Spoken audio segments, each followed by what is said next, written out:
Factorio is a game of colonialism and logistics. Therefore, as a man that comes from here on the world map, I'm pretty fucking qualified. The game opens with a crash landing on an alien planet. I started off building primitive iron and copper production, the beginnings of a power grid and a coal mine. I researched my first technology with handcrafted red science and vastly improved the iron mine. After I finished setting up automated red and green science, I ran into my first problem. Others may call them hippies or biters, but I prefer the title unclean savages. They remain to be a genuine issue through the rest of the playthrough. To combat this issue, I set up ammunition production and led the first of many offensives against a nest. Back on the home front, I perfect copper manufacturing, set up a better iron forge, and start forging steel.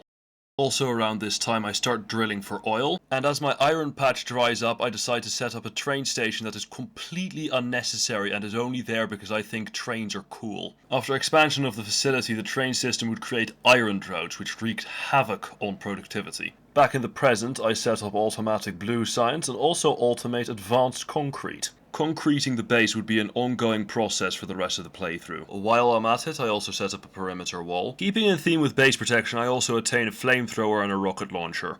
I needed to set up lube production for flying frames, something my acquaintances found quite humorous. These flying frames would largely be used in construction bots. I attempted setting up a roboport, but would largely use a personal one.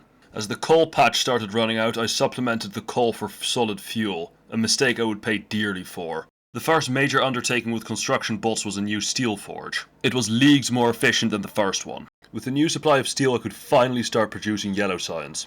The automation of yellow science coincided with the copper patch running out. This problem was solved uncharacteristically easily. All it took was setting up a new mine and building 2 new forges with bots. While building a new stone mine, I decided not to go with a railway track, instead going with a factory belt. It was shockingly inefficient. Though the mode of transport was bad, this outpost's primary problem was hostile attacks. Except for a few momentary reprisals, I did not solve this problem at all. It was around then that the solid fuel problem started rearing its ugly head. Not enough solid fuel was being produced to power the facility. I attempted to simply kickstart the power grid, but this wouldn't work for extended periods of time. The issue was eventually solved through drilling for more oil, making more solid fuel, and deforestation. Around this time, I finished concreting the base, but more importantly I unlocked heavy artillery. Usually items in games fall short of or match my expectations. This is one of the rare times that something exceeded my expectations. Everything from the satisfying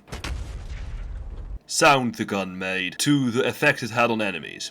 It was perfect. I also decided to produce flamethrower turrets to set up a proper perimeter. With the perimeter of the facility almost entirely secured, I decided to go on a little expedition, both to test the effectiveness of artillery and for fun. The expedition largely consisted of building train tracks, bombing nests, and fighting off angry hordes.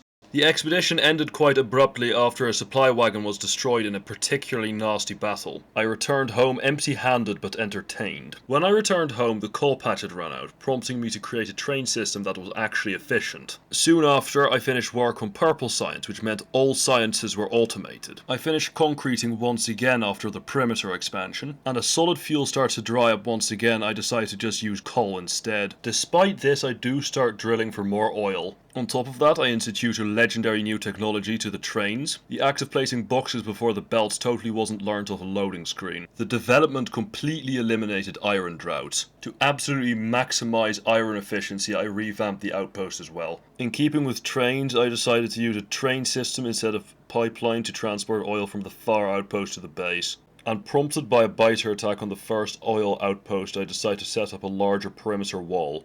Even the iron train track was encompassed in this new perimeter. Just to find something new to do, I start building solar panels, which I then use to make a massive array for no particular reason. It doesn't even replace the power I already produce.